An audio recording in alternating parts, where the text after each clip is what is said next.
Estamos de volta com mais um episódio inédito do Conteúdo Imobcast, sempre na companhia do meu amigo, sócio, primo, irmão Cleberson Marques. De vez em quando eu fico parecendo que eu sou aquele louro da Ana Maria Braga, do jeito que você fala, viu? Na próxima temporada vou arrumar uma outra introdução para você. Não precisa não, pode continuar. Na verdade, quem acompanha desde o início lembra, né? Que esse cidadão foi a primeira entrevista, segunda, na verdade. Primeira aquisição que você foi a segunda entrevista. A primeira foi o Wagner Bonato. Você foi a segunda entrevista, veio, como estava do lado de lá, sentou, ficou. Não saí. Boa, boa. Bom, pessoal, se você ainda não é inscrito no nosso podcast, por favor, se inscreve aí no YouTube, se inscreve aí no Spotify, dá uma moral pra gente, porque dá um trabalho fazer isso aqui, hein, Cléber? Uhum. Bom, hoje nós vamos conversar... vou até ler aqui, que eu gosto de anotar o currículo das pessoas, que eu acho que o currículo é importante.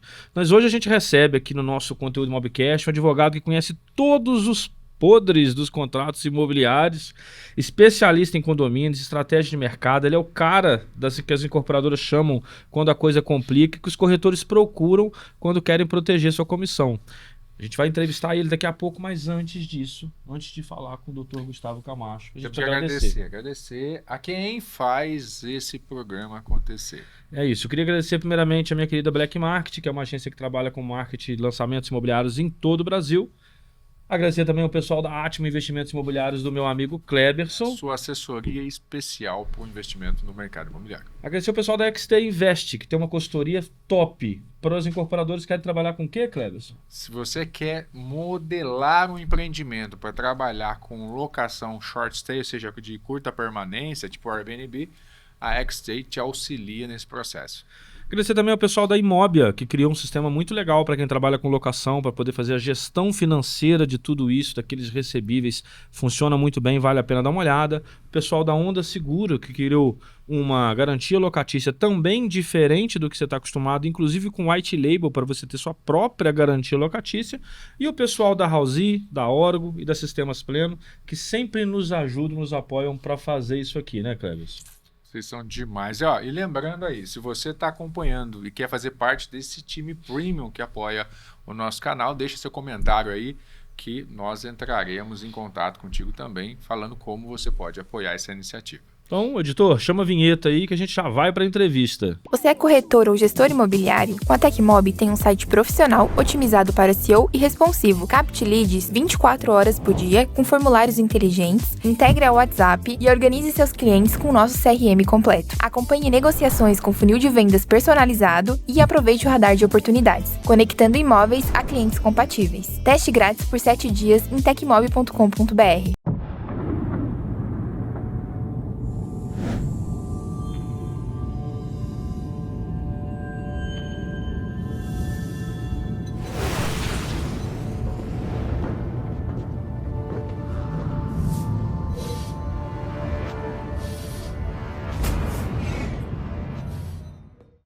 Pronto para deixar o passado para trás e dar o próximo passo nas vistorias? Com o Pleno Vistoria, tudo fica mais ágil e simples. São mais de 25 mil vistorias e 8 milhões de mídias geradas todo mês. E não é por acaso que somos o número 1 em funcionalidades e volume de uso no Brasil. Nosso compromisso? Ouvir nossos clientes e melhorar sempre. E caso surja qualquer dúvida, você tem suporte 24 horas e atendimento humano de verdade. Pleno Vistoria, mais que um app, é a ferramenta que transforma suas vistorias em uma rotina ágil e plena. Controle suas locações e pare de perder dinheiro. Com a Imóbia, você passa a contar com um sistema 100% online, prático e seguro, tendo mais liberdade e podendo trabalhar de onde estiver. Com o Imóbia, você faz a gestão de seus contratos de locação e controla seu financeiro interno. O controle de recebimentos e geração dos boletos de locação é automatizado, incluindo a cobrança com envio de boletos por e-mail ou SMS pré-programados, ajudando a reduzir a inadimplência. O pagamento dos repasses também é automático, com o split de valores para o proprietário e retenção da comissão. Imóbia, gestão imobiliária de um jeito fácil. O início de uma nova etapa da vida de uma família não pode ser interrompido por burocracia e altas taxas de contratação. Você precisa conhecer a Onda Segura, um serviço voltado para você, corretor e imobiliário, que quer garantir a entrada do seu cliente no imóvel de forma fácil e rápida. Acesse ondasegura.com.br e descubra como podemos facilitar a sua vida. Otimize seu tempo com a Onda Segura. Doutor Gustavo Camacho, obrigado pela presença, obrigado por ter aceito o convite. Você veio de longe também para gravar com a gente, então... Seja muito bem-vindo. Quando a pessoa vem de longe, a gente dá mais moral, a gente faz pergunta com mais gosto. Eu é que agradeço pelo convite de vocês para estar aqui. E não é tão longe assim. De avião você leva 40 minutos para chegar, então tá tudo certo, é pertinho. De carro é umas 8 horas. Não, de carro é outra conversa. Eu tinha outros compromissos em São Paulo essa semana, eu sou do interior de Minas, e eu vim de carro. Foram umas 10, 11 horinhas aí de... Mas tá bom, deu pra cumprir toda a agenda, deu pra fazer bastante entrevista legal, conhecer bastante gente legal. Gustavo, vamos direto ao ponto. Conta pra gente aí como é que você fez direito, ok, mas por que você plugou no mercado imobiliário? Tinha tanta coisa pra você fazer, por que no nosso mercado? Eu fiz uma análise do que eu sabia fazer, do que o mercado precisava e daquilo que trazia rentabilidade financeira. Então, entendendo aquilo que o mercado precisava no momento, eu modelei a operação do meu escritório. No começo não funcionou, porque o mercado imobiliário ele é um pouco mais tradicional. E o que tracionou muito bem foi o mercado de condomínios. Então, acabei entrando forte no mercado de condomínios. A gente tem uma operação bastante robusta nessa atividade. E, posteriormente, aí sim a gente começou a acessar o mercado de incorporadoras, mercado de corretores, através dos condomínios. Então, o que a gente faz muito bem hoje é justamente a estruturação não só de negócios imobiliários, mas também a estruturação de empreendimentos imobiliários, sobretudo empreendimentos de uso múltiplo, condomínios de lotes, até essa é a minha tese de doutorado, que devo defender em 2028, essa modelagem e estruturação de empreendimentos de uso múltiplo. Ô Clebson, então a gente está dentro de casa hoje, o assunto é porque nós dois trabalhamos muito no mercado de incorporação, em áreas diferentes, então assim, estamos em casa, hoje o assunto vai render. Não tem como a gente não se aprofundar nisso, né? Falar do que a gente gosta e sabe fazer é a melhor coisa que tem, que o papo flui tranquilo. É isso. Bom, fala pra gente quais são os principais... Acredito que você preste mais serviços para os incorporadores. Sim. Quais que são os principais serviços que você presta? O que você poupa eles? A nossa audiência, obviamente, tem vários incorporadores e corretores que trabalham. Por que é importante esse cara ter um escritório como o seu, né? Quais as prevenções que você traz ali para ele? Hoje o principal business que nós atendemos as incorporadoras e auxiliamos esse público é direito societário imobiliário. A estruturação de negócios imobiliários com modelagem de SPS, de SCPs, contrato de permuta física, que é o tradicional, e a permuta financeira, que nada mais é do que uma promessa de pagamento futuro. Então, a gente consegue estruturar muito bem esse tipo de operação para que seja factível a captação de funding, para que o empreendimento rode. Então, tenho a ideia, tenho o terreno, preciso de dinheiro, a gente consegue estruturar isso para que tenha segurança tanto para os incorporadores quanto para os investidores. E depois também a modelagem do próprio empreendimento. Como é que vai ser o empreendimento? Vai ser um empreendimento exclusivamente residencial, comercial, múltiplo? Vai ser um condomínio de lotes com condomínios edilícios edificados? Como é que isso vai funcionar? Vai ter subcondomínios? Não vai ter subcondomínios? Então, a gente consegue estruturar isso muito bem. E depois, no pós-obra, onde a gente tem as patologias construtivas. A gente dá esse suporte bem grande no saque das incorporadoras. Nós estamos vendo uma mudança de mercado agora, questão econômica, não é? Até macroeconômica em si.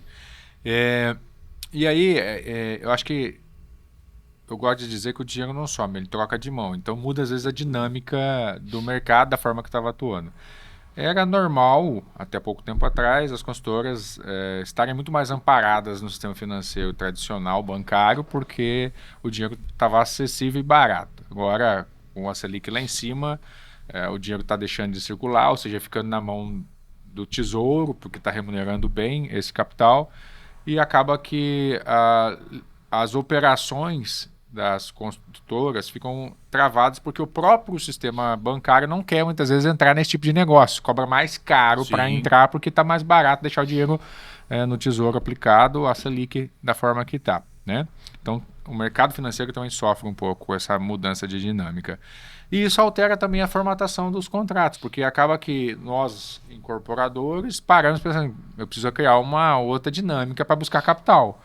Então, eu vou para o mercado e você tem um mercado institucional de fundos que podem adquirir essa operação, e você tem vários modelos de negócio. Eu posso fazer isso títulos de papel para poder oferecer para isso aí, eu posso vender equity dentro dessa operação, seja greenfield ou performado o projeto ele entrar nesse aqui, ou posso fazer uma captação financeira pura, pode ser um CRI, uma securitização, enfim, trazer para isso aí. E ainda tem, fora desse mercado institucional, os investidores privados que podem atrair. Só que quando o contrato de permuta ou a própria sociedade de propósito específico não está estruturado para isso, você não consegue isso fácil, né? Não tem segurança. Como é que você está vendo esses próximos meses aí no mercado? Qual que você entende que é comum e é o principal problema do incorporador quando chega nesse momento? Quais são as fragilidades que normalmente aparecem quando ele vai fazer esse movimento que antes, o banco, só fazendo um paralelo, antes o banco ele já tinha dinâmica, faz 6 anos que eu estou fazendo isso, captando aqui, está assim, a matrícula tem que estar aqui, a documentação, tem coisas que são comuns, mas tem coisas que na dinâmica de um fundo ou na dinâmica do investidor privado já mostra outras vulnerabilidades, né? O principal ponto justamente envolve os investidores privados. A gente teve uma janela de oportunidade lá em 2020 que foi a Selic a 2%. Então, quem tinha capital nos fundos, e o Brasil é um país de rentista, sempre foi um país de rentistas. Vale a pena você deixar o dinheiro parado no fundo, porque hoje uma Selic é 15%, tem que ter muita atratividade do mercado para que você desmobilize aquele capital seguro. Então, lá em 2020, teve uma janela de oportunidade com Selic a 2%, onde teve um grande volume de capital vertendo dos fundos para o mercado imobiliário, sobretudo para as incorporadoras que conseguiram aproveitar aquele momento. Trazer operações vocacionadas com SCPs, com sociedades em conta de participação, onde a incorporadora figurava na condição de sócia ostensiva e celebrava diversos contratos de sociedade em conta de participação, que acaba sendo uma proteção bastante importante para os investidores. Mas isso traz um preço alto, que é vários sócios. Muita gente pedindo prestação de contas e um problema significativo no momento do encerramento do empreendimento. Quando que eu fecho a contabilidade daquela SPE e distribuo o capital final para todos os adquirentes? Para todos os cotistas de SCP? É no final do empreendimento, quando você vende a última unidade autônoma? É no final dos 5 anos de garantia? Ou é no final do prazo de responsabilidade de 10 anos? Então, isso trouxe uma grande complexidade. Já quando diz respeito a fundos imobiliários, nós precisamos ter um business plan muito bem formatado. Qual é o ROI, qual é o TIR daquele empreendimento? Como isso vai ser estruturado juridicamente? Vai ser uma SPE? Vai ser uma joint venture que vai ser feita para aquela operação? Vai ser uma operação de joint venture com com SCPs para captação de recursos também? Então, tudo isso precisa ser muito bem estruturado e cada empreendimento é único. A gente precisa estruturar muito bem também os compromissos particulares de venda e compra futuros e os contratos de permuta. Se vai ser permuta por unidades futuras, na minha região, a gente faz muita permuta pura, de 21%, 30%, quando diz respeito a loteamentos, principalmente. Eu vou pegar essa abertura que você deu e dizer o que é comum. Exemplo, muitas vezes a gente instituiu alguns mecanismos que funcionam, mas quando chega a determinada operação ele não funciona. Exemplo, eu criei uma SPE, uma sociedade de propósito específico, para parceria com um terreneiro. Peguei um terreno lá de 5 milhões, fiz uma SPE, para dar segurança para ele, porque eu não quero criar garantia complementar ali na operação, a gente integralizou o terreno na própria SPE e 99% das cotas do próprio terreneiro, 1% nosso, e a gente tem um acordo sócio-cotista de integralização para ir diluindo a operação até que ele chegue na participação dele. Isso é uma operação comum de ser feito. Em cima disso, eu crio uma SPE mãe, que a gente chama de empreendedora, que na verdade ela é só um mecanismo financeiro para blindar a sociedade, e quem vai fazer o empreendimento de verdade é a permutante aqui embaixo, porque precisa ser tudo em cima da titularidade da terra, né? Tudo sendo feito aqui. Então o projeto é desenvolvido em cima dessa operação. O mercado mudou. A minha SPE, que tem uma consultora boa, outra consultora boa, elas não estão conseguindo captar dinheiro com o banco. O banco não está avançando e as minhas operações, as carteiras não funcionam mais. Aí entra um investidor privado e ele fala, eu tenho dinheiro para fazer essa operação. Só que eu quero participar da SPE terreneira. E aí no acordo inicial não tem essa previsão. peraí, agora eu tenho que fazer uma conversa que não foi prevista com o dono do terreno, porque eu tenho um cara que vai botar dinheiro, mas é um terceiro que vai estar entrando lá. Nesse primeiro movimento, o que acontece é uma insegurança do negócio para o terreneiro. Ele fala, então você não tem condição de fazer? O trabalho é sempre equity, né? Você não tem condição de fazer, porque eu fechei um negócio contigo para você viabilizar. Agora você Tá está precisando de um botando cara para botar dinheiro ali. Não, então esse movimento acaba criando um movimento de muitas vezes de ruptura. Fala assim, não, eu quero encerrar isso aqui. E entra uma briga jurídica. Não, você tem um contrato comigo para estar fazendo. Não, mas você propôs fazer um empreendimento sem recurso. Não, deixa eu te explicar. Eu uso o sistema financeiro tradicional, agora eu preciso usar o sistema financeiro sem. Então, isso hoje são movimentos que eu estou vivendo, estou vendo dentro de vários outros projetos e que muitas vezes traz fragilidades. Como nós podemos resolver isso de forma antecipada? Qual seria a sua sugestão? Isso é importante que fique claro no contrato parasocial, que vai regular a operação dessa SPE e que o terrenista ele entenda isso e fique estabelecido que vai ser possível e factível a captação de funding externo para poder rodar a operação. O que você está falando é que então, a gente já tem que ter estabelecido ou no acordo sócio-cotista, Exato. Né, ou no próprio contrato de parceria que foi firmado ali, que está vinculado a essa SPE, o CIS. Olha, eu vou... Você vai ofertar equity. E pode ser que nessa etapa ou eu aplique capital próprio, ou eu coloco um investidor, ou eu trago um fundo, ou eu coloco o banco. Tem 4 mecanismos para financiar isso. Eu tenho expertise de fazer. Empreendedor, tenho expertise de fazer. Você tem o terreno, você não tem expertise, você não tem smart money. Então você não tem dinheiro, não sabe fazer. Eu não tenho dinheiro para esse empreendimento, sei fazer e vou captar fora. Sei quem tem dinheiro e consegue aportar com um bom business plan. E o que vai ser oferecido? Equity. Então eu ofereço equity para que esse terceiro acesse. Então é importante ter essa conversa prévia e de maneira muito clara com o terrenista para que o terrenista entenda exatamente essa operação. E eu acho que aí, às vezes a gente barra num ponto que é o seguinte, o empreendedor tem muitas vezes receio de ser vulnerável. Né? Eu falo assim, às vezes você perde a oportunidade de ficar vermelho agora e ficar amarelo a vida inteira. Sim. Porque você entrou num contrato e agora estou envergonhado pelo que está aqui, eu não sei como fazer, mas eu acredito, igual você colocou, que explicar que você tem o terreno e eu tenho inteligência, eu tenho até capital, não para fazer esse empreendimento, não todo, não a quantidade que eu tenho, mas eu tenho inteligência para trazer o capital para cá e desenhar esse mecanismo, seria a forma mais inteligente. Porém, o que é comum é o empreendedor, por ser grande, vários prédios, não falar isso, não fica claro isso, que ele monta um grupo de investidor para entrar no projeto do outro e ele não bota recurso próprio. E isso acaba aqui expondo a relação lá na frente. Como você acredita que deveria ser a melhor abordagem dessa construção? Você já falou que tem que ficar claro isso, mas como é que eu consigo apresentar uma boa ideia de um terreneiro que tem um bom terreno sem ser vulnerável? É importante deixar uma cláusula, pelo menos de possibilidade de cessão de equity dentro do próprio instrumento, sem a necessidade de anuência expressa do terrenista. Então, eu, como adquirente do terreno, vou fazer o pagamento por unidades futuras ou vou fazer o pagamento em percentual de VGVL. E eu posso ceder a minha participação. Então, colocando esse dispositivo dentro do instrumento contratual de permuta, de parceria imobiliária. Eu não preciso explicar o que eu vou fazer.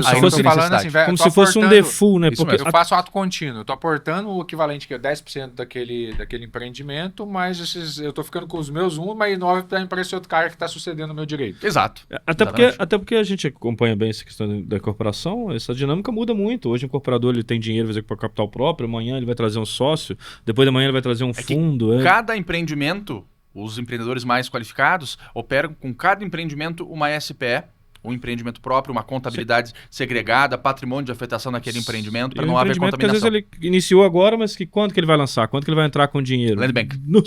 Agora, queria um ponto de vista seu, uma situação que acontece comum também. Nós resolvemos essa equação aqui. Esse movimento quem vai fazer não é uma pessoa privada, é um fundo de investimento. E uma das obrigações do fundo de investimento é que a SPE, as cotas da SPE e o terreno sejam dados em garantia para o fundo poder aportar o recurso que está lá.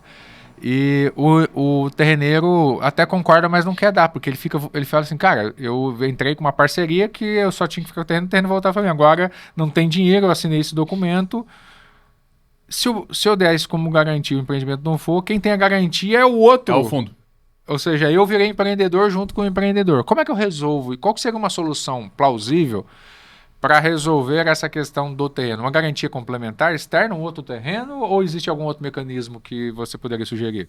Garantias complementares são interessantes. O grande problema das garantias complementares é que isso acaba, por vezes, maculando outros empreendimentos. Então, você desmobiliza o modelo de negócio segregado por SPS, trazendo outros terrenos e outras operações. Então, a hipótese de garantia real acaba sendo Mas vamos um imaginar pouco que eu delicado. tenho uma fazenda que está produzindo soja e a construtora está dando essa fazenda em garantia em prol de eu liberar essa outra matrícula. Aí não há objeções em relação a isso. Aí é tranquilo de fazer. Mas eu tenho um problema. Mas é uma garantia real do sócio da operação. Nesse movimento ela não é fiduciária.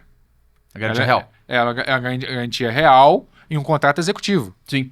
Então tem que executar esse contrato. Não pagou. Não pagou, eu tenho que executar. Executa direto. Só que eu vou cair num processo, num ambiente judiciário. Ou seja, Sim. a terra continua sendo sua, Sim, você continua sim. produzindo, você continua usando, e eu tenho que brigar pelo direito que era meu de uma terra que eu Existem tinha. os dispute boards, que você pode estabelecer dentro do próprio instrumento contratual para levar isso para as câmaras de arbitragem. E aí você Tem ultrapassa... celeridade. Sim, aí você ultrapassa a barreira do judiciário, que por vezes o judiciário, ele é, além de moroso, ele não é um judiciário especializado. Então quem... Mas não vai ser a mesma garantia que o fundo tem, porque o fundo ele já vai exigir a titularidade da área que ele está vai. portando. Sim, Ele vai falar, não, isso aqui é uma garantia fiduciária, não executou, já é minha, tá aqui, Exatamente, foi a operação. exatamente. Agora, o correto seria a garantia ser da mesma forma que é instituída para o fundo, ser instituída a garantia complementar para mim também. É isso Sim, que você está sim, sim. sugerindo. exatamente. Para que eu tenha celeridade na execução. Sim. Porque daí você consegue estabelecer uma garantia real, até mesmo hipotecária. Ah, não fez o pagamento, executa de maneira direta aquele bem imóvel que foi oferecido em garantia de um valor similar àquele que E foi... para facilitar, eu posso exigir que esse contrato, além de ser registrado, ele seja registrado na própria matrícula da garantia complementar? Você estabelece um contrato de hipoteca, que é a garantia imobiliária mais sólida que existe. Então você E eu estabelece... registro a e hipoteca registra na matrícula. Só que isso tem um custo elevado que é proporcional ao valor do bem Problema do imóvel. empreendedor. Você Sim. quer fazer a operação, você paga essas garantias todas. Exatamente. Aí. Entendi. Pergunta de curioso. Eu presto serviço pro mercado da incorporação, tanto com marketing quanto com coordenação de vendas. A gente sempre tem uma dúvida quando vem um incorporador de fora, e se esse cara não entregar? Né? No marketing isso me atrapalha muito pouco. Acaba que a agência ela não aparece tanto, mas para venda é uma coisa complicada. Você sugere alguma documentação, alguma coisa que essas empresas que vão se associar ao produto, no caso das vendas, se blindarem ou fazerem algum tipo de análise? É sempre um receio quando vem um incorporador novo para a região, tá? O cara vê um projeto muito faraônico, você que tá, beleza, vou botar a cara e vou vender. E se não entregar? O primeiro elemento que, inclusive na minha região, acaba sendo bastante não observado é a incorporação imobiliária. Isso é o mínimo do mínimo do mínimo. Mas nosso estado ele tem um volume grande de empreendimentos sendo lançados, mas muitos deles sem incorporação imobiliária. Então esse é o primeiro elemento que, obviamente... Ainda é comum? Infelizmente sim. Caraca. Infelizmente sim. Regiões como Itapema, Porto Belo... Estão vendendo empreendimento, fração, só através de um contrato, Sim. sem uma E incorporação. aí é uma promessa de venda de papel. Você não tem uma segurança jurídica específica. Então, esse é o primeiro elemento. Quero que você assuma esse empreendimento aqui, não tem incorporação imobiliária. Só um parênteses aqui, só para você que está assistindo aqui, é incorporador, ou construtor está tentando fazer incorporação, isso é crime. Sim. É crime contra a economia popular. Justo. Né? Então você está vendendo algo que você não tem titularidade do bem, não existe o bem. Né? Então você está especulando com base... É bem legal isso que você falou, porque a lei de incorporações ela é de 64. E antes disso, nós tivemos o primeiro decreto possibilitando a venda de frações ideais de um empreendimento, ele é de 28. Antes disso, no Código 16, nós tínhamos condomínios gerais voluntários e necessários, pró-diviso ou pró-indiviso. Então, é essa a formatação. E aí, o segundo empreendimento imobiliário que nós tivemos no país é de 28, aqui em São Paulo. Por isso surgiu a necessidade de possibilitar a venda de frações ideais sem a necessidade da anuência dos demais coproprietários. E com isso a gente caiu num hiato, onde não tinha a figura do incorporador imobiliário, nós tínhamos a figura do agente de obras, que fazia a função do incorporador, ele comprava o terreno, concebia o produto, localizava alguém que ia construir, que era o construtor, e alguém que ia vender, que eram os corretores de imóveis. Só que não entregava as obras. E aí, o professor Caio Mário da Silva, que é o autor da Lei 4591, dizia que o Brasil era um canteiro de obras abandonadas, um monte de esqueleto de prédio, porque não existia essa segurança jurídica. Por isso que a incorporação imobiliária ela é um requisito básico para que se inicie o processo de vendas. Ah, mas existe termo de pré-reserva. Existe. É algo ainda incipiente que veio com a alteração legislativa da Lei 14.382, lá em 2022, em julho de 2022. Mas é algo ainda muito incipiente que precisa ser melhor trabalhado, porque qual é a segurança? Incorporação imobiliária. E no meu estado ainda existem regiões que não fazem isso de maneira muito veemente, sendo que é uma lei antiga. Até isso, Gustavo, eu vou pensar assim, fora o KNAI que você precisa de ter e mudar o nome, hoje não existe, não é exigido, assim como que não é para ser construtor, você precisa ter um engenheiro, mas a incorporação, você pode ser administrador. Sim. E criar uma incorporadora para fazer custo. a operação ali e no final das contas você contratar um construtor. Isso é bom, mas é um problema para a gente ainda num contexto técnico legal. Pensando tanto na questão da engenharia quanto na questão jurídica e cartorária, né? Então tem que tomar muito cuidado. Você que é construtor e acha que é incorporador, exige não só experiência nesse tipo de operação, mas estudo. Envolve muita área jurídica, né? Sim. E aí, ainda respondendo sua pergunta anterior, o que tem que ser feito? Uma due diligence. Entender o que é aquela empresa. Quem são os sócios daquela empresa? Qual é a vida pregressa dos sócios daquela empresa? E a due diligence não só do terreno, não só do empreendimento, mas de quais foram as outras sociedades das quais as pessoas que estão envolvidas com aquele empreendimento participaram. Será que esses caras, eles são pessoas sérias? Será que tem processos judiciais que geram risco de evicção futura por conta de débitos antecedentes de outros processos judiciais? Será que é um picareta? Em resumo... O básico não é feito, né? Poucas pessoas se aprofundam, às vezes tem insegurança, mas se aprofundam em conseguir identificar o rastro jurídico, né? E o arrasto que isso pode trazer caso esteja contaminado por um ativo que, por exemplo, simples hoje que não tenha patrimônio de afetação. Sim. Não seja protegido por isso, né? Então o governo mesmo criou mecanismos para poder incentivar as incorporações a terem patrimônio de afetação, que é criando benefícios fiscais para quem se enquadrar nessa operação, como um mecanismo de tentar trazer mais segurança para quem está do outro lado, né? Mas isso é uma coisa que a gente percebe, aí eu posso comungar contigo com mais profundidade, porque eu vivo isso, poucos estão ainda seguindo para o patrimônio de afetação. Agora eu sei fazer incorporação, mas ainda não é afetada. É porque utilizam aquele sistema em call, uma obra paga a outra. Isso traz, o patrimônio de afetação traz uma complexidade do ponto de vista contábil, mas também viabiliza a operação, porque é uma dupla segurança. Segurança para quem vende, segurança para quem compra, porque a incorporadora quebrou, não tem mais condições de conduzir aquele empreendimento, destitui, porque tem uma comissão de afetação naquele empreendimento. E para o empreendedor é mais interessante ainda, porque quando eu tenho patrimônio de afetação instituído, nós utilizamos a regra lá do 67A, da Lei 4591, que é a possibilidade de inadimplido o contrato por parte do adquirente, eu faço a retenção dos honorários de corretagem, todos os tributos incidentes, mais 50% do valor que foi pago pelo adquirente. Só restituo o valor remanescente, se houver, ao final de 90 dias após a expedição da BITS do empreendimento. Então, veja. Só explicando aqui, Gustavo, para o pessoal não ter dúvida, você que às vezes conhece, ouviu falar, o patrimônio de afetação de uma maneira simplista é como se fosse um escudo, né? Na verdade, uma redoma em volta do seu empreendimento, que tudo que entra ali, fica ali. Então, se eu tenho essa caneca, que é um empreendimento, e essa outra caneca, eles não se comunicam financeiramente e juridicamente. A minha responsabilidade como incorporador é igual nos dois. Porém, eu não posso tirar o dinheiro daqui e botar o dinheiro daqui. Eu já estou cometendo um crime, estou ferindo a própria lei fazendo essa operação. Então, isso traz segurança para você que está comprando o empreendimento. Então, uma das obrigações, veja se é patrimônio de afetação, né? Se for, já é um ponto positivo. Verificou o histórico da consultora, ela tem entregado e não está com coisas que não são comuns, né? Porque eu falo assim, litígios em compra e venda de apartamento entrega é comum. Sim, acontece sim, porque não gostei da porta, não gostei da torneira, não foi isso que a gente combinou, é comum. O que não é comum é prédio não entregue. Né? O que é comum é promessas feitas e não resolvidas. Então, mas quando você tem essa visão do que fica mais fácil para você escolher em quem você vai botar o dinheiro. Né?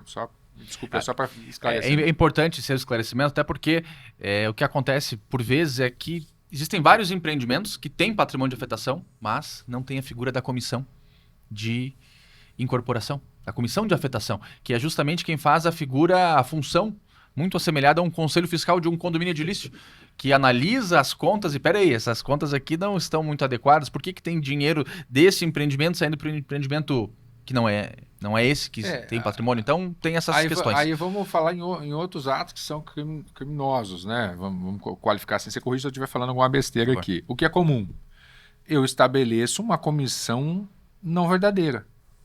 Pego o Renato, que é meu funcionário, pego o outro, vou vender 3, 4 unidades em papel, só para estabelecer uma comissão a meu favor. Eu não quero ninguém falando do empreendimento todo. E continuo vendendo e não vou abrir.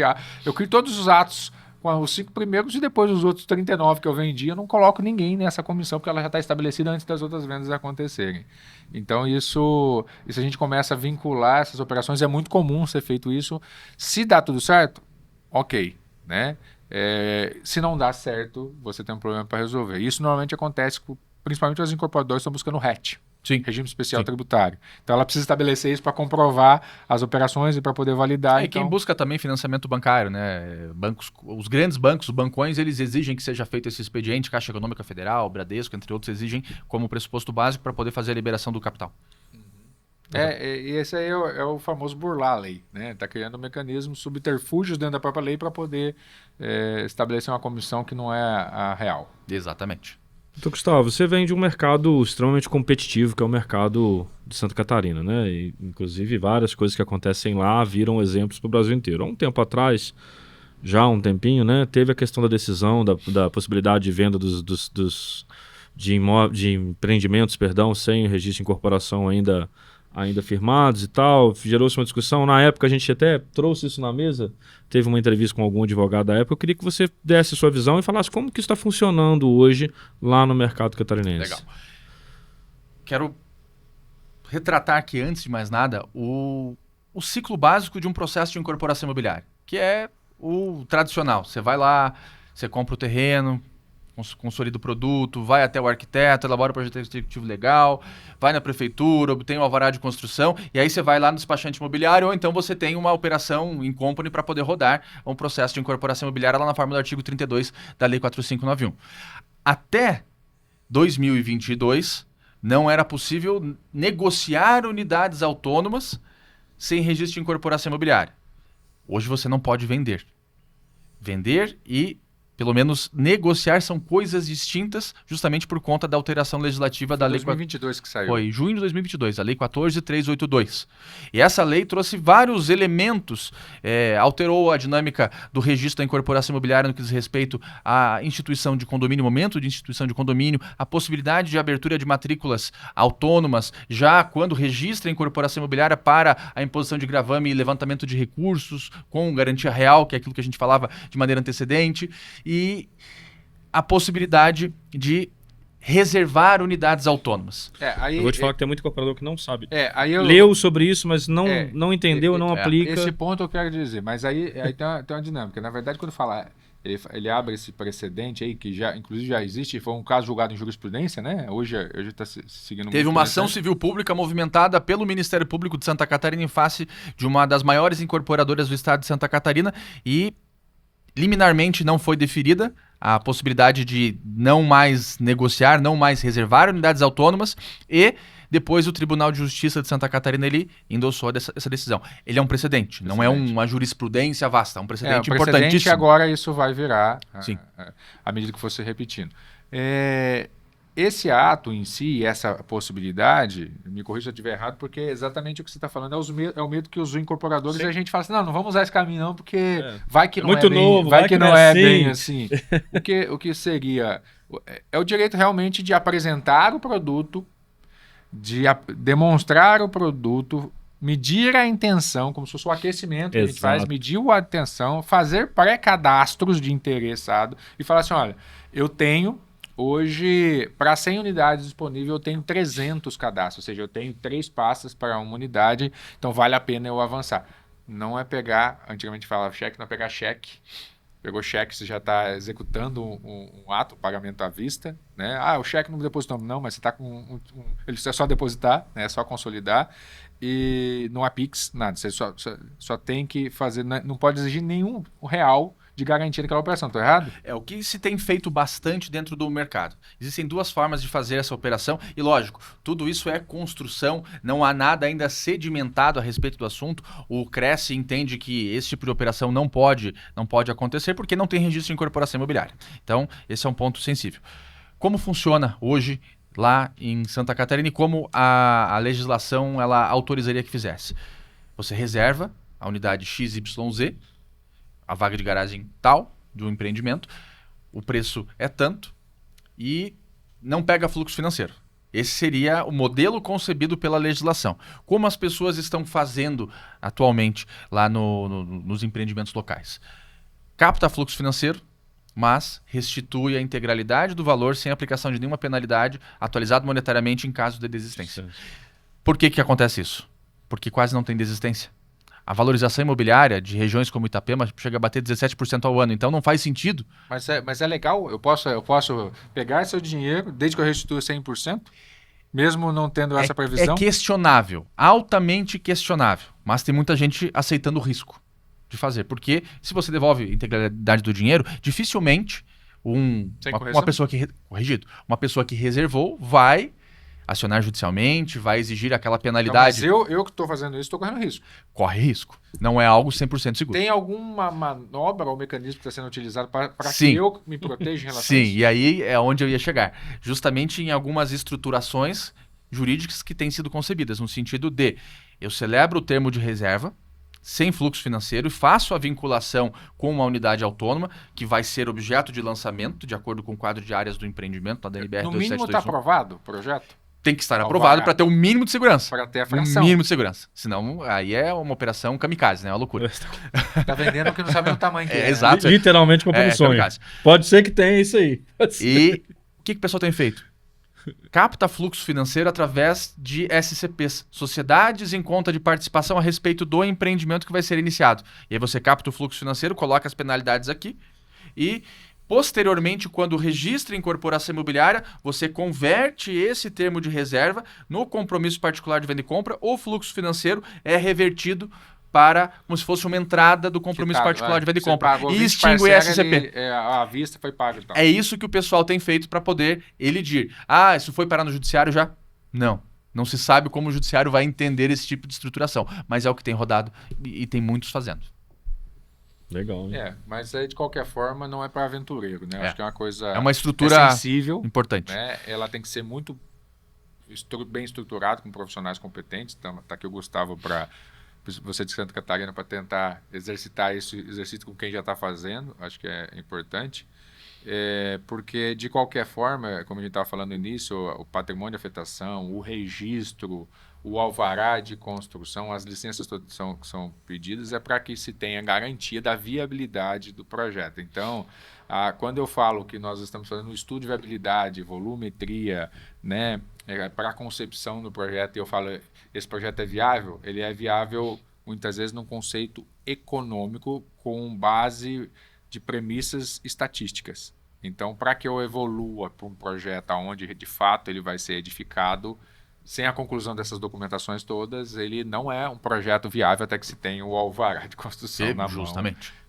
E o registro de incorporação. O alvará já é um grande passo. Né? Alvará, LAI, todas as licenças ambientais para depois ter o quadro de áreas e tudo mais no que diz respeito ao memorial de incorporação, que é a peça-chave para que aí sim tenha uma segurança bem significativa para vender. Quando eu falo o alvará, eu gosto de falar alvará, que assim, a prefeitura ela já é exigente ao ponto de dar legalidade técnica, né, e principalmente com relação ao plano diretor, que é um dos calcanhares de Aquiles, e normalmente você já tem que ter água, energia, o meio ambiente já todo estruturado. Quando você vai para o cartório, só não passa se você não for um cara legalizado, ou seja, se a matrícula não tiver de fato limpa, se a construtora tiver com as CNDs todas já com problema passivo em outro empreendimento, né, se tiver algum desvio entre o que está sendo de fato concebido e o que está tentando se registrar no cartório, para que não aconteça nenhum crime sobre o título da propriedade que vai ser passado. Mas veja, eu quero até contar um caos aqui para vocês que ocorreu. Você sabe que mercados emergentes acabam tendo situações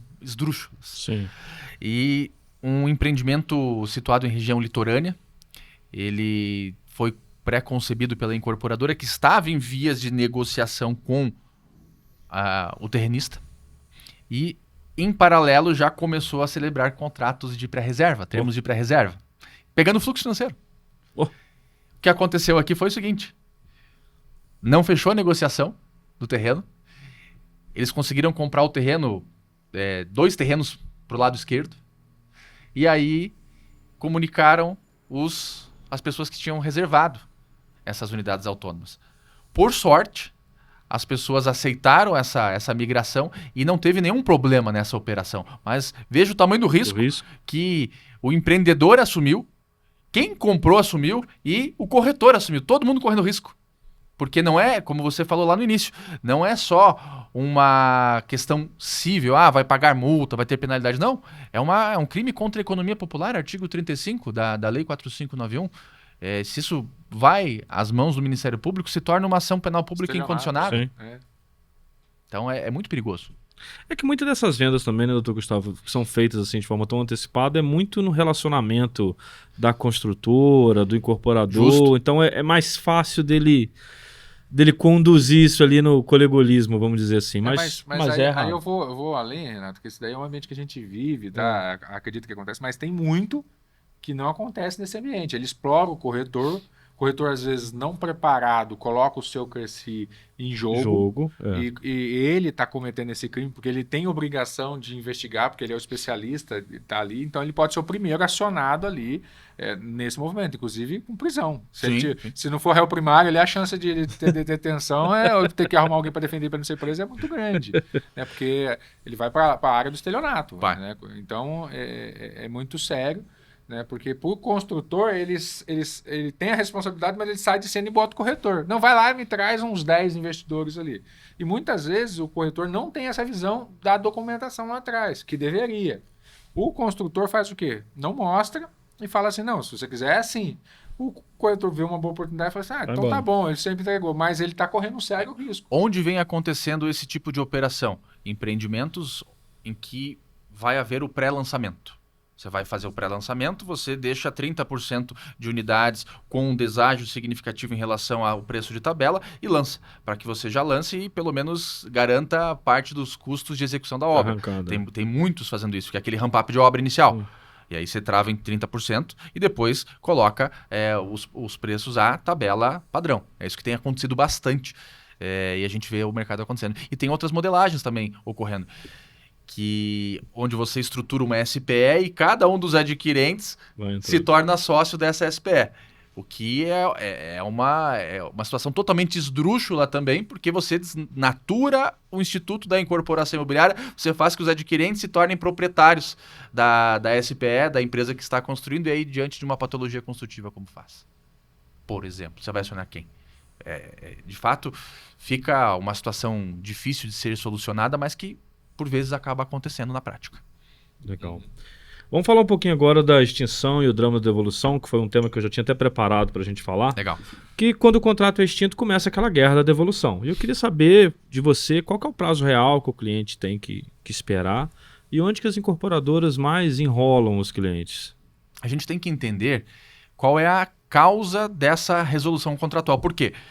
Em matéria de incorporação imobiliária, são contratos que não comportam a resilição unilateral. O que é isso? É a desistência. Tem uma dor de barriga aqui, não consigo mais pagar. Não quero mais. Não existe. Isso implica em resolução contratual. O indivíduo que fica 3 parcelas consecutivas inadimplentes com relação ao fluxo financeiro, ele é notificado para que em 15 dias ele purgue a mora. E o que é purgar a mora? Pagar todo o saldo devedor atualizado monetariamente, penalidades, mais honorários de cobrança que são aplicados. Tudo isso já pré-fixado no próprio compromisso particular de venda e compra no quadro resumo que tem que ter em cada um desses contratos. Inadimplido o contrato, aí a gente tem que entender, o empreendimento, ele tem patrimônio de afetação? Ele não tem patrimônio de afetação? Primeiro, ele tem incorporação, porque eu não posso utilizar esses institutos em vendas de empreendimentos que não têm incorporação imobiliária. A gente começa por aqui, então, tem incorporação. Ok, 25% de retenção, mais comissão de corretagem, mais todas essas penalidades que são aplicadas, que o próprio contrato já prevê e a Lei 4591, no artigo 67A, já faz esse estabelecimento. Então, qual é o prazo de devolução? até 90 dias após a expedição do habite, se quem deu causa ao rompimento do contrato foi o adquirente. E se tiver patrimônio de afetação, até 50% de retenção, sob a base de cálculo do capital pago, da quantidade de dinheiro que foi paga pelo adquirente. Então, isso em se tratando de inadimplemento por parte do adquirente. Agora, quando é a incorporadora que inadimple o contrato, que não cumpre o contrato? Nós temos duas intercorrências ali. A intercorrência de até 180 dias, se estiver no contrato, a incorporadora fica protegida em relação às respectivas penalidades. Ultrapassados esses 180 dias, caso o contrato faça essa previsão, aí o adquirente ele pode optar por aplicar uma multa moratória no percentual de 1% sobre o valor total pago, que é como se fosse um aluguel do dinheiro, em benefício da incorporadora, ou então o rompimento do contrato, a resolução do contrato com pagamento de uma penalidade de até 10% sobre o valor total, pago também em relação ao capital total. Momento de exigência desse valor, de maneira imediata. Se a causa do rompimento contratual foi ofertada pela incorporadora, o rompimento gera a restituição integral do valor de maneira imediata, com todas as penalidades acrescidas. Legal.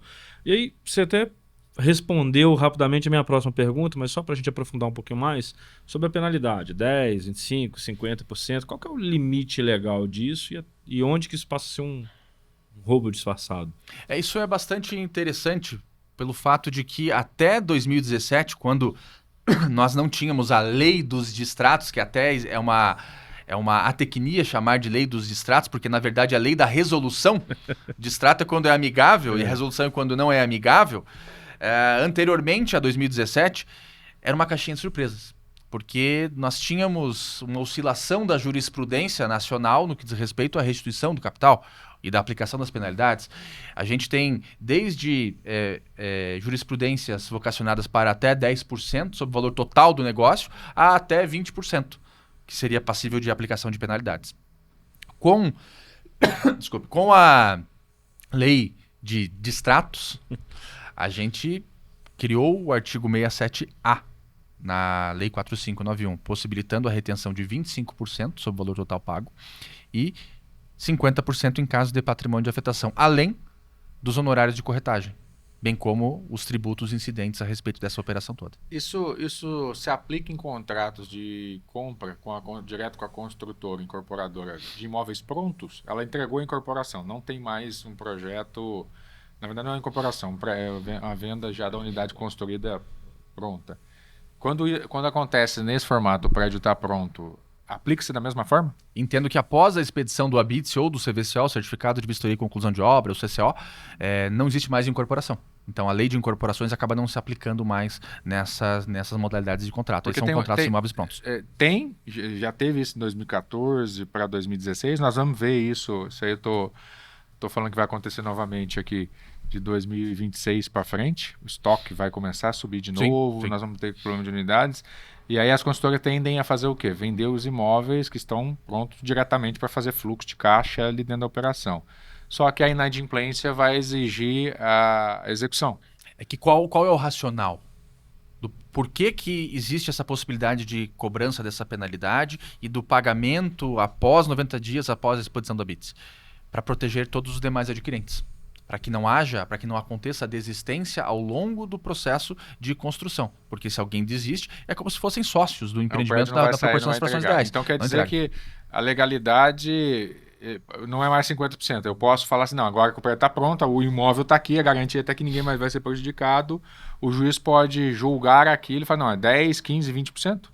Sim, é possível que sim, mas aqui a gente tem que entender da seguinte forma, nesse momento, quando já existe a BITS, já existe a matrícula da unidade autônoma, já é possível celebrar os contratos de financiamento habitacional, que pela Lei de Registros Públicos, lá no artigo 220, são assemelhados à escritura pública. Ou seja, eu celebro um contrato de financiamento habitacional, pago uma entrada para a incorporadora e já transfiro a propriedade para o banco paga.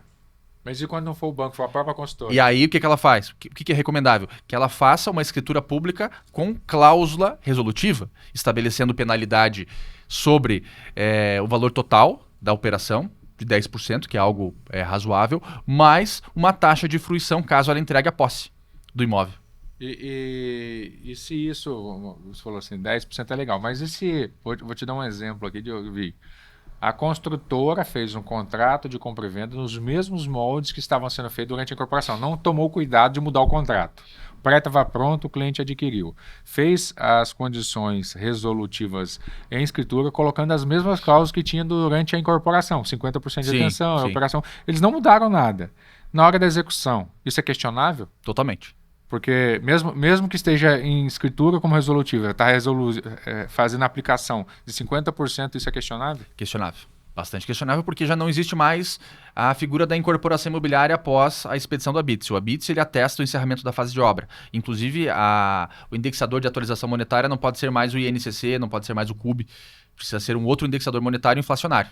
E qual que seria o limite dessa cobrança legal? Hoje? A gente tem jurisprudência, a gente tem precedentes e doutrina que trata desde 10% até 30% sobre o valor total da operação. Não somente o capital pago, mas sobre o total da operação. E aí vai de muito de entendimento doutrinário e jurisprudencial. E com essa nova lei, por exemplo, o proprietário está dentro do imóvel, tem essa cláusula resolutiva, mas entra em contradição porque o incorporador não se ateve em mudar o contrato e registrou errado. Ele consegue, mesmo com essa lei até do inquilinato, não porque não tem um contrato de aluguel, mas ele consegue tirar esse cara de lá de dentro ou não? Ele vai ter que julgar essa condição primeiro, para depois discutir de fato quem tem direito e depois tirar o cara de lá. Ele vai ter que executar a cláusula de resolução de contrato judicialmente, entra com uma execução de cláusula resolutiva e com um pedido de reintegração na posse. Muito similar ao que acontece com os loteamentos, onde o cidadão vai lá, faz as benfeitorias, constrói a casinha dele, no caso dos apartamentos faz benfeitorias, aplica as sessões dentro da unidade autônoma e depois isso é resolvido. E aí ele paga essa taxa de fruição desde o momento que assinou o termo de entrega de chaves, que geralmente é representativo de 1% sobre o valor total do contrato ou o valor atualizado do imóvel, e precisa ser desalojado do imóvel. Ou faz o acordo... Nesse caso, vamos imaginar que a consultora está executando em 50%. Sim. Teoricamente está errado. Ela não poderia ser porque já se concluiu, ele comprou, ele pagou, tem comprovação que ele estava pago, o prédio estava com habites pronto, a unidade já estava sendo ocupada, ele ocupou logo na sequência o imóvel. Como ele consegue se defender dessa ação com a consultora? Porque a consultora está executando. Ela está executando, ele está recebendo já as notificações para desocupar. Qual o instrumento que ele pode recorrer para evitar que a construtora siga com essa ação de forma indevida? Ele vai ter que apresentar uma contestação, não a respeito necessariamente da resolução contratual, porque ela foi por inadimplemento. Mas do que está sendo cobrado. Mas o que vai ser cobrado adicionalmente? São as penalidades. Ele vai discutir a penalidade contratual. A penalidade, tudo bem, o contrato vai ser resolvido, eu vou precisar desocupar o imóvel, mas eu não aceito pagar 50% sobre o valor total pago. Aí vai ter que se discutir, de acordo com a base doutrinária e jurisprudencial, que vai de 10% a 30% a respeito do valor total da obrigação assumida, do valor total do contrato. Mas de qualquer jeito, a consultora pode exigir, independente dessa discussão, a saída dele. Vai exigir após a sentença. Resolvido o contrato... Então vai para discussão ainda no juiz. Ele pode sentar em cima, porque a consultora errou, ele pode... Então tá vendo, toma cuidado se você está conseguindo um contrato assim. O cara está lá dentro, ele pode sentar em cima desse contrato porque você não mudou o contrato básico. Né? Executa a cláusula resolutiva, obtém a sentença procedente. Ok, tira o cara de lá. Aí vai ter que entrar com um cumprimento de sentença com esse pedido de desocupação. E aí já tem que ter julgado essa questão. E aí só vai restituir a posse do imóvel quando devolver o capital remanescente ao adquirente. Igual acontece com os loteadores. Então, o pessoal acha que é simples. Eu falo isso porque não quer pagar um advogado para fazer um novo contrato ou fazer uma alteração do contrato que vai seguir dali para frente, porque só tem 10 unidades para vender de 200 que vendeu. Sim. Pega esse contrato mesmo e segue. Só que na hora de registrar tem um problema. Dá problema. Até ter um problema fica muito mais caro. Fica atento. O cartório não fiscaliza isso. Se quiser registrar 50%, 10%, 20%, 30%, ele vai... Não, e assim, é capital parado. Quando a gente fala de judiciário, a gente está falando aí, vamos pegar os dados de Santa Catarina, de 2 a 4 anos em primeiro grau, de 2 a 4 anos em segundo grau, 8 anos até o trânsito em julgado, depois começa o cumprimento de sentença, onde a gente fala efetivamente de dinheiro e reintegração de posse. Então é muito tempo perdido. E no mercado da incorporação imobiliária, 8 anos, você faz quantos prédios? E muitas vezes você fica à mercê do cara que entrou lá dentro, às vezes ele vai te fazer uma proposta indecorosa e você vai ter tendência de aceitar, porque vai demorar muito para resolver isso aqui juridicamente, né? Tem muita gente esperta usando disso também, Bastante. por favor, né? Mora de graça. Eu falo porque, infelizmente, eu acho que até quem é conhecedor dessas questões judiciais, colegas de trabalho, usam esse conhecimento para conseguir vantagens. Não deveria ser, é antiético isso, Sim. mas acontece. Né? Doideira. Eu viajei com um colega recentemente, ele me mostrou lá, falou, eu nunca pago, que eu faço assim, Malandro, deu profissional. Deu um susto. Eu falei, por isso que a passagem é tão cara, né, o espertinho. Por causa desse tipo de artifício, esses dispositivos que você fica usando, acaba encarecendo a operação. Vamos falar um pouquinho de pegadinha.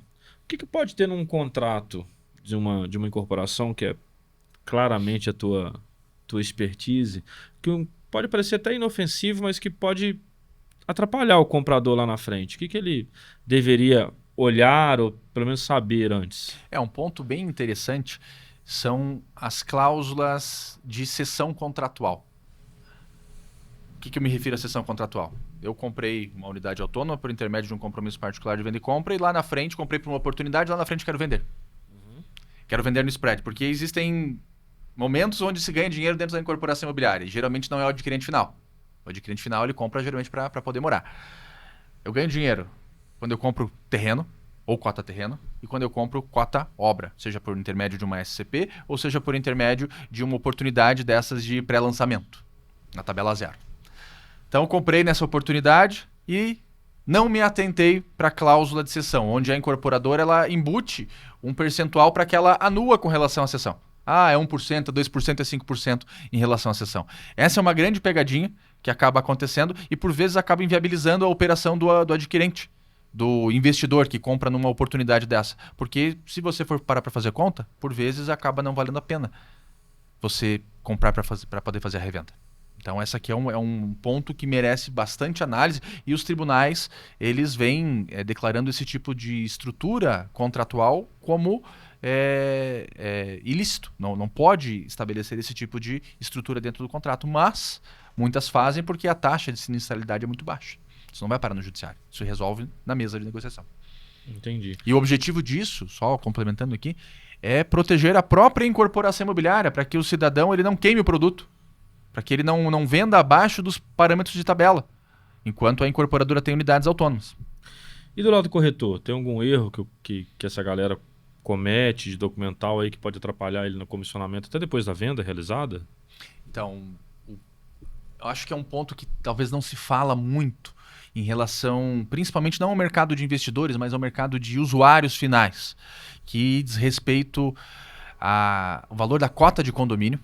É importante que ele saiba quanto que vai custar a cota do empreendimento para manutenção, porque não é incomum nós nos depararmos com um pitch de vendas desacoplado daquilo que vai acontecer numa assembleia de instalação. Então, suponhamos, o indivíduo foi lá, comprou um apartamento, cota de condomínio prometida para ele R$500, na assembleia de instalação já é 800. Opa! O corretor já perde a credibilidade, o síndico já está roubando. Já começa mal o empreendimento. Sim. Além disso, conhecer a convenção de condomínio e as regras básicas de operação do empreendimento também é importante, porque o imóvel ele tem a parte material e tem a parte imaterial. Todo empreendimento imobiliário ele é composto de 3 seções. A seção técnica de engenharia e arquitetura, que é a parte estrutural física do empreendimento. A parte jurídica do empreendimento, que diz respeito... porque é uma ficção jurídica o condomínio edilício. É um único prédio. Ele é compartimentalizado do ponto de vista físico e também jurídico. Então é importante que se conheça esses institutos, porque você foi lá, eu gostei do prédio, gostei do apartamento, é legal, é bacana, é bonito, mas e como é que isso vai funcionar? Será que eu concordo com essa estrutura de funcionamento do empreendimento? Será que eu concordo com as regras de convivência desse empreendimento? E o terceiro pilar é a administração do empreendimento, que é o que conecta tudo isso daqui e faz com que a operação rode. Então, conhecer muito bem não só o imóvel, mas conhecer a estrutura jurídica do empreendimento também é importante para o corretor de imóveis. Que daí ele não vai perder credibilidade diante de alguém que se sinta infeliz num imóvel que tenha adquirido para o usuário, como na condição de usuário final. É aquela velha máxima, gente feliz não incomoda. Legal. E se você fosse corretor hoje, doutor Gustavo, o que você não aceitaria num contrato? Primeiro ponto, eu não aceitaria vender unidades que não estivessem incorporadas. E eu não aceitaria vender um imóvel caso os meus dados na condição de corretor de imóveis não constassem do compromisso particular de venda e compra, seja de um imóvel na planta ou seja de um imóvel de terceiros, imóvel usado. Então é necessário que conste os dados do corretor de imóveis lá. Esses são os principais elementos que eu vejo. Como é que o corretor consegue saber isso sem ser agressivo? Como é que ele consegue tirar o registro de incorporação do incorporador sem falar para ele, eu não confio em você?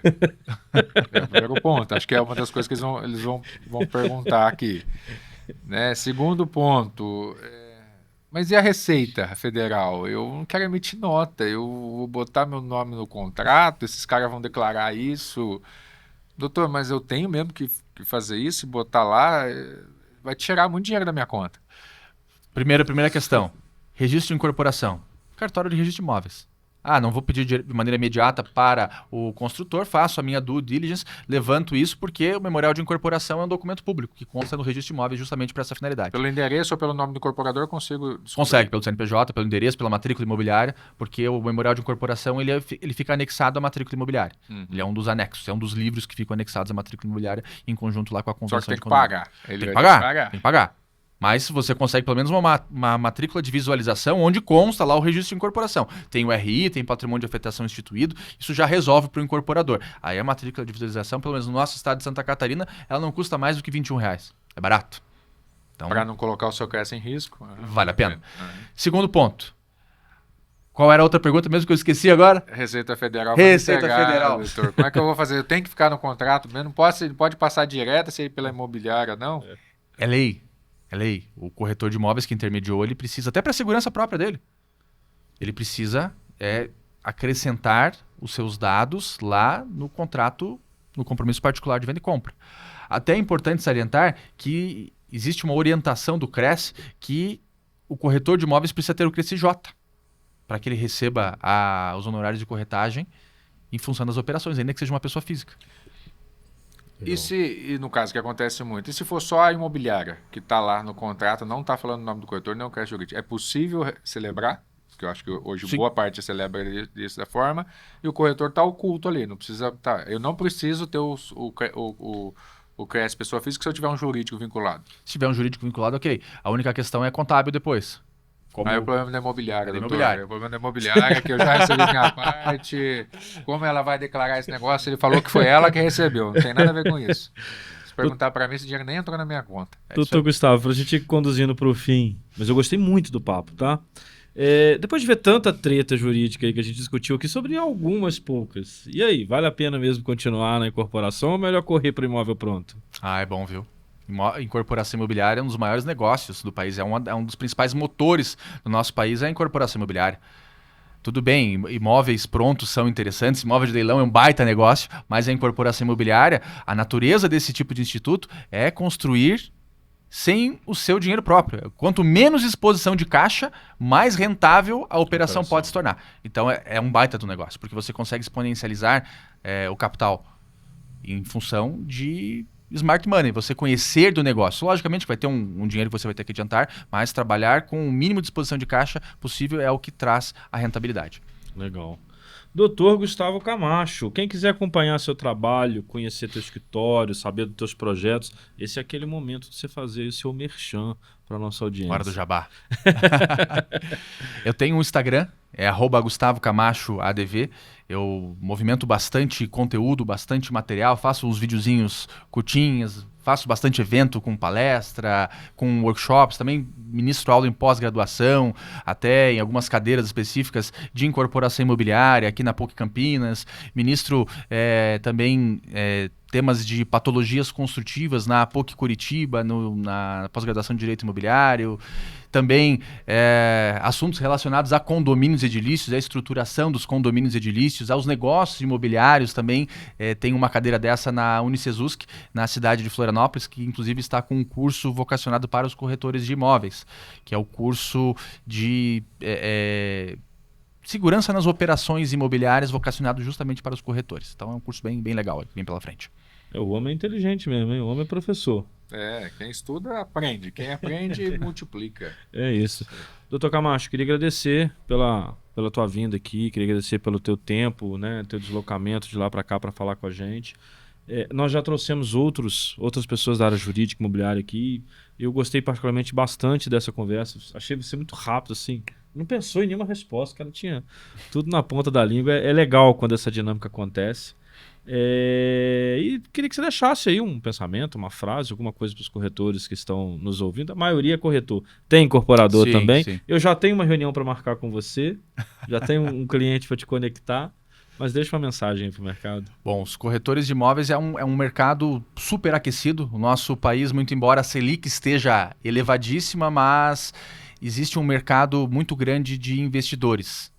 E o que acontece hoje é o que acontece em mercados mais antigos, como o mercado europeu, onde ocorre o descolamento do poder de compra em relação aos imóveis. Ou seja, quem já tem uma carteira imobiliária ou vem construindo uma carteira imobiliária vai conseguir explorar esses imóveis, seja para uma vocação de short stay, seja para uma locação tradicional, porque se a gente pega um mercado exemplificativo da Alemanha, 70% das pessoas moram de aluguel na Alemanha, porque o valor dos imóveis ele supera aí muito a renda da população. Antigamente a gente ouvia os nossos avós, tios falando, porque eu comprei um lote, troquei num Fusca. Você não ouve mais esse tipo de situação. A gente não se depara mais com situações lá do artigo 108 do Código Civil que quase caiu em desuso. Todos os imóveis com valores iguais ou superiores a 30 salários mínimos precisam ser negociados por intermédio de escritura pública, que é o contrato de venda e compra. Abaixo disso, seria possível fazer negócios sem escritura pública. Mas hoje não existe mais, porque o preço dos imóveis cada vez mais aumenta. Mas isso ainda é possível? É possível. Possível. Abaixo de 30 salários O mínimos. problema é achar o imóvel. Se você achar, você me fala. Então, o mercado imobiliário ele é super aquecido. Quanto mais tempo as pessoas demorarem para investir em imóveis, mais caros eles vão ficar. E o corretor de imóveis, existem 3 tipos de corretor de imóveis. O corretor faixa branca, que tira pedido, o corretor que trabalha com imóveis de terceiros, e o corretor de imóveis áreas, que trabalha com incorporadores imobiliários. E esse aqui é o cara que tem um delay maior para conseguir fazer as vendas, Sim. mas também o resultado econômico pode ser muito mais interessante. Só que tem que ter muito conhecimento. Tem que conhecer da cidade, tem que conhecer de Exato. produto, tem que conhecer de viabilidade. Exato. Bom, se você acompanhou esse episódio até aqui, você tem uma obrigação aí legal com a gente, tá? Pra gente não te acionar judicialmente com o Dr. Gustavo, que é enviar esse episódio para pelo menos uns 3, 4 amigos, Cleber, tá bom?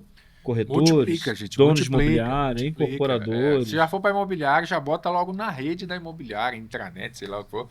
Esse É conteúdo, grupo, gente. Cleber. Hoje é grupo, cara. Não tem mais intranet, tem não. internet, Não, você Meu tá muito Deus, é o WhatsApp. Do WhatsApp. É isso aí. E manda mesmo e deixa seu comentário aí, o que você gostou. Talvez, se você tiver perguntas, coloquem. A gente faz chegar até o Dr. Gustavo aí. E lembrando, não deixe de falar para o seu amigo nos seguir, botar o sininho aí. É muito importante, que é a forma que você nos paga aqui, nos dando 1 minuto da sua atenção e para que o algoritmo entenda que esse conteúdo é relevante para as outras pessoas que te seguem também, assim como foi para você. Dr. Gustavo, obrigado. Eu que agradeço. Agradeço mais uma vez nossos patrocinadores que tornam tudo isso possível e a gente se vê na semana que vem para mais um episódio inédito do Conteúdo Imobcast.